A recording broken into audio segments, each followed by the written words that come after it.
Hello and welcome to the Real Estate Regroup Show. I am your host, LJ Walker, a real estate investor, helping you realize your dreams of owning a home or investing in one. So I just got back from the Elite Deal Maker Conference hosted by Jim Ingersoll. I highly recommend this conference for anybody who is interested in becoming a real estate investor or who already is a real estate investor, whether you are a beginner or you're heavily experienced. This is one of the conferences to go to. I want to just emphasize that there is more than one deal maker conference that's hosted by different people. I'm not familiar with the other people. I'm just familiar with Mr. Jim Ingersoll. So I will recommend his particular event. Now, I will also say this. If you are just someone who just wants to buy a home, this is not the place for you. This is for people who want to buy multiple properties and leave their job and make it their main income. Yes, people who are just using it as a side income, they definitely will get some knowledge and some benefit, but the main people that they are targeting are people who will do this on a more permanent basis. Okay. And there are a lot of private money lenders in that room. So besides the speakers that are there are people who are not on stage, who are not speaking, that you definitely want to tap into, especially those of you who always worry about not having money to go in and do the certain things that you wish to do. All right.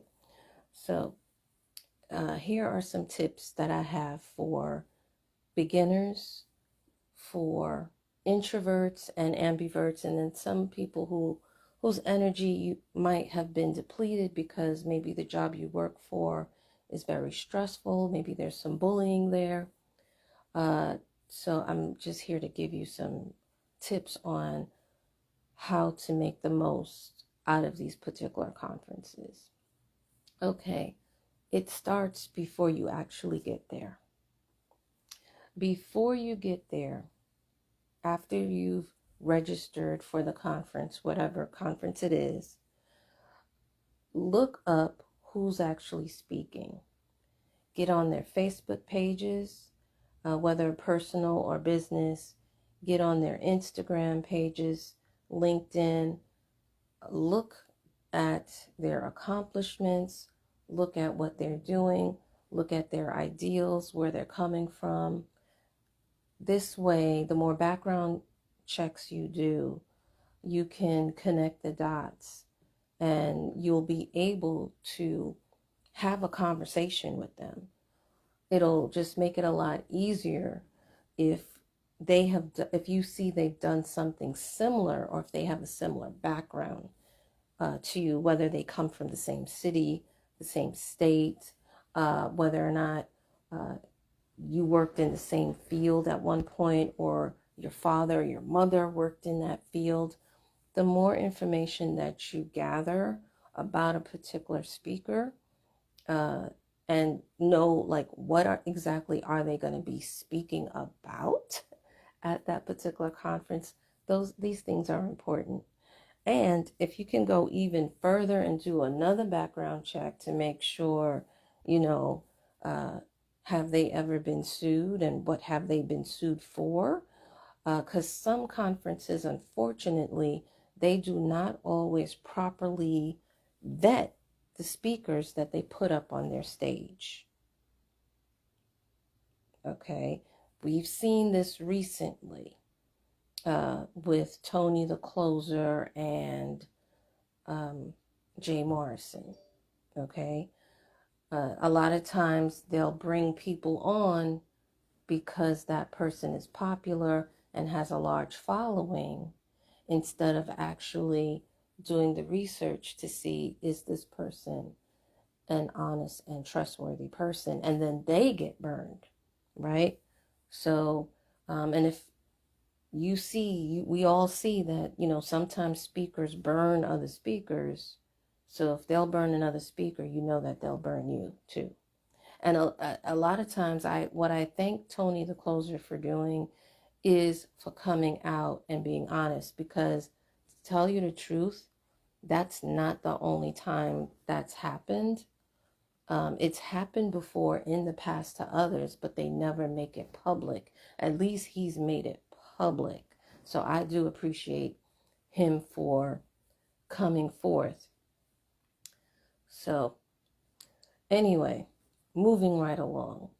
The next thing after you research the speakers is when you are making your plans, when you are booking your reservations, your hotel reservations, in case it is out of state, do it the day before, meaning arrive the day before the event actually happens, and try to have the try to book the room in the same building, in the same, because it's normally held in a hotel. Book it in the same hotel that the conference is going to be held, because this particular conference, they started at 7 o'clock in the morning. Okay. You don't want to be fighting rush hour traffic to get to that particular conference. You want to be able to be there, roll out of bed and walk down the stairs. And to be honest, I'm going to even say it, even if the conference is held in your city or state, look at the time in which it starts. If it starts 7 a.m., if it starts 9 a.m., it might be best to stay in that hotel that the conference is being held, because here in New York City, sometimes when you get on the subway, somebody will do something that'll piss you off, and then you carry that energy with you into the conference, and people can pick up on your energy. Some people will look past and, they may approach you, but then there are other people that, they'll back up off of you if they see that you're in a bad mood. And sometimes you might try to hide it with a smile, but it doesn't always work. So try to be as close to the conference as you possibly can be. Be there the day before the conference. If they have early registration, do the early registration. Try not to do registration on the day of, because you're already nervous. You already have butterflies in your stomach and what have you. And that added stress is just too much. Okay. So you want to be there relaxed to a certain point. Because to be honest, everybody's nervous.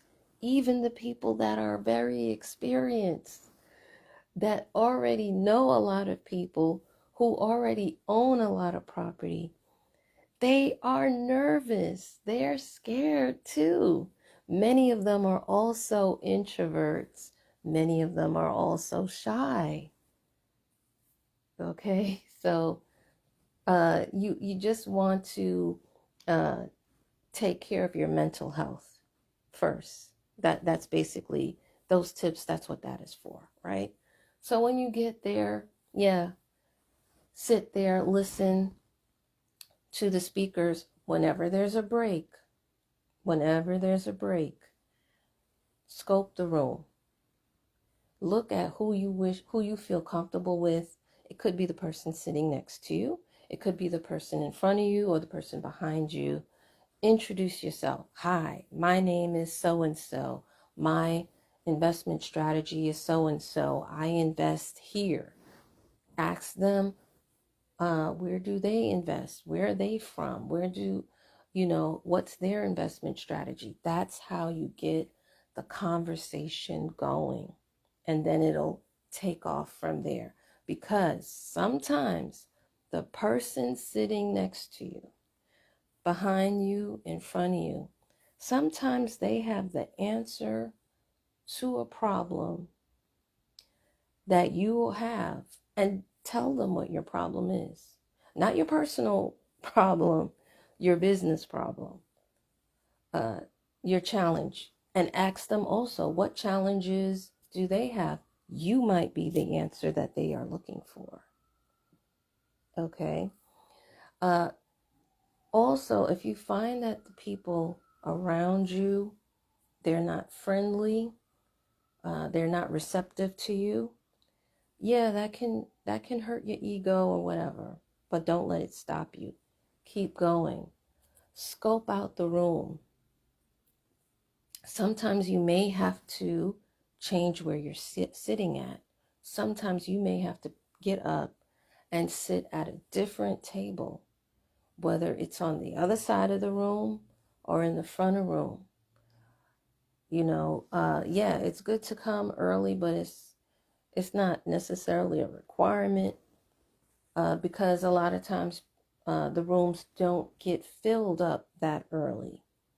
You know what I mean? Like sometimes, let's say 15 minutes into the person presenting, that's when people start filling in. So that's when during those breaks, get up, walk around the room, and just scope out the room, and just see how things are. Okay. There's some people, honestly, they will sit at one table during one speaker's speech. Then when there's a break, they'll get up and sit at another table when another person is ready to talk, because their goal is to know as many people as possible, right? And it's good to know as many people as possible, but it's not, don't feel like you're a failure if you don't accomplish that particular task, because, a lot of people meet people, but they don't follow up with people. And they'll forget names and certain things about a person. So just know that it is definitely important to network, but it's more important to keep and build a relationship from the network that you just interacted with. Okay. When it comes to following up, try to follow up as quickly as possible. Maybe give it a week. Within that first week is good. Sometimes, you know what, I realize you can't always do it, but just say, let's say a time lapse has occurred, and just remind the person in the email or in their voicemail or text message, hello, I believe we met at this event. I'm just calling to see how things are, how your business is doing, and what I can do to help you or to assist you, right? You can definitely do that. Or I'd like to find out more information about what it is that you're doing. Because you do have some people who, they won't talk to you, but they'll just give you their business card. Okay. Not everybody knows how to network. And sometimes people are short on time, because here's what people do. They'll say, okay, the event ends on this day, and I'm going to get the plane out on that day. That's another no-no. When the event is over, leave the day after. Don't leave the day of the event. So anyway, they realize that, oh my God, I got to be at the airport 3 hours before it's time to leave. So they'll just start throwing out their cards. Even though they did that, it might be worth it to just give them a call and say, hey, we met at the Dealmaker conference. You gave me your card, but we didn't have time to talk. I'd like to know more about what you do and what markets you're in. It doesn't have to be a long conversation. It can be 10 to 15 minutes of your time. But whatever it is, it'll get you that much closer to where it is that you want to go and where it is you want to be. And you know what? Don't even write off people who are not in markets or doing strategies that you're not interested in, because you never know. One day, you might actually need that person. You may need that resource. The other thing too is you should have sort of like a database of all the people that you met, because a lot of times, what do we do with business cards? We throw them away, right? We look, we say, oh, I don't remember this person, or what have you. We misplace business cards. So get in the habit of going in a database, or if you have an Excel spreadsheet, write the name of the person, write their email, phone number, and then where you actually met the person. And then you can also add other things like their investment strategy, city, and all. Keep that. That's very important for following up, for making that connection. And like I said, you never know when you're going to need someone in that area to help you out with something. you know yes, I buy mortgage notes, right? So I'm not really dealing so much with the physical property. However, we've had people where they've died, and then their family doesn't want the property. So then what happens? You foreclose on the estate and that property is yours. And then it's like, wow, I didn't really want this property. So what am I going to do? I got to call a realtor. Why go through the yellow pages looking for a realtor when I met a realtor at the conference? Or maybe it's a great property and maybe I want to keep it or something, right? I'm going to need contractors probably to fix the place up. I met a contractor at the conference, a contractor that was highly recommended at the conference. A lawyer. I may need a lawyer to represent me in court for whatever reason, or I may need a lawyer to draw up documents for me. Oh, I met a lawyer at the conference. Instead of me trying to go through the yellow pages in certain databases. You understand what I'm saying? So that's why networking is important. That's why it's important to have a database or a spreadsheet with all the people that you've met, where you met them, and what it is that they said that they were interested in. When they're speaking to you, write whatever it is on the back of their business card, so that you remember, okay, this is what they're into, and that will help you out in the long run. Again, follow up, maybe either day after the conference, or the weekend after the conference, or the week after the conference. Try and follow up. If you, uh, you, I mean, sometimes they say follow up every month. I don't necessarily agree with that. It depends on if you have something very, extremely in common with them, meaning like the same investment strategy, or maybe they live in the same city and state. Yeah, follow up every month. Everyone else, I would say, you don't necessarily need to do it every month. Every once in a while is good to do.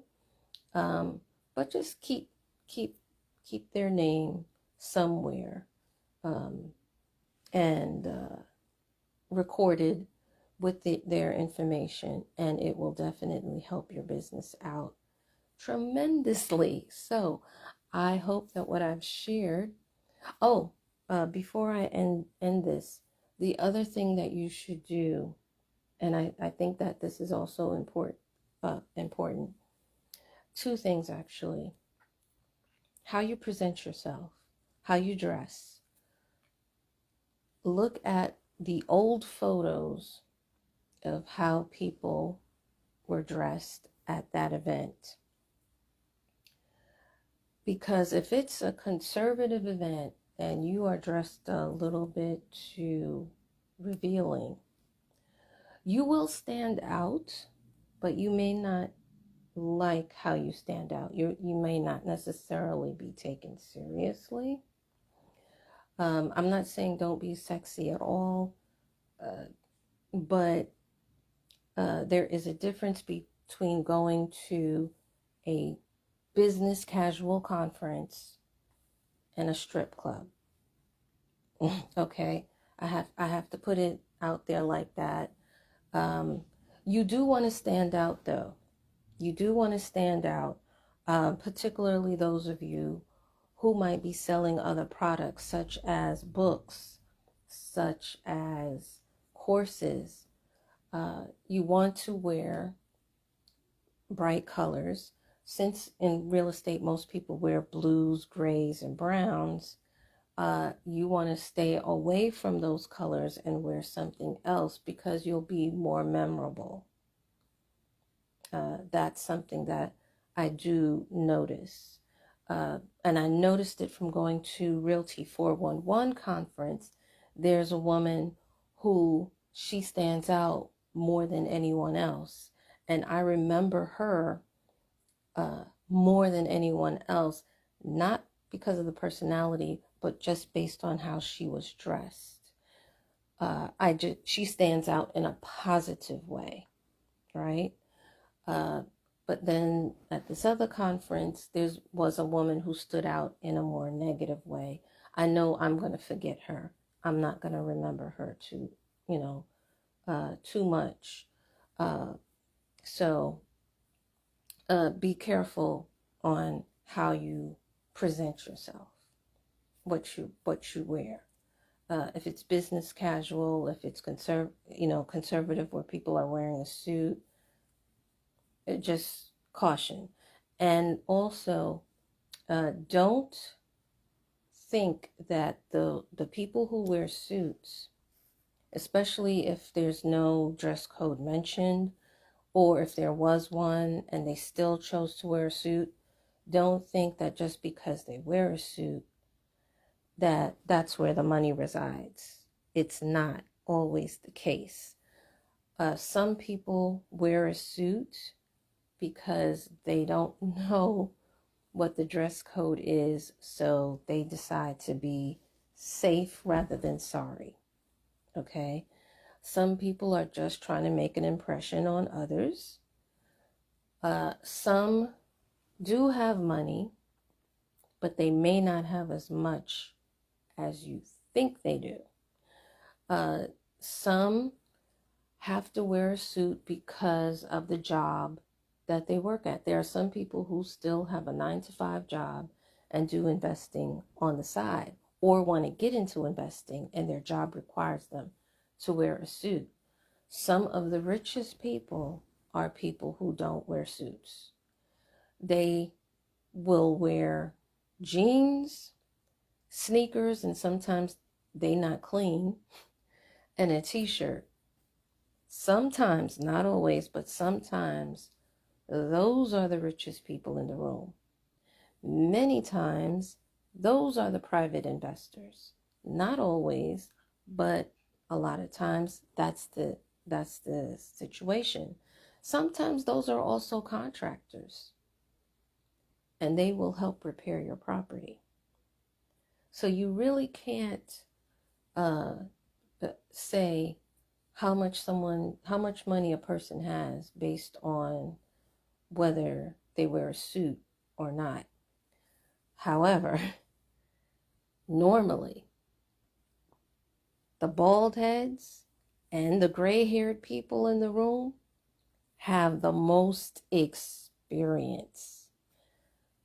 I'm not going to say that they have the most money, because you never know either.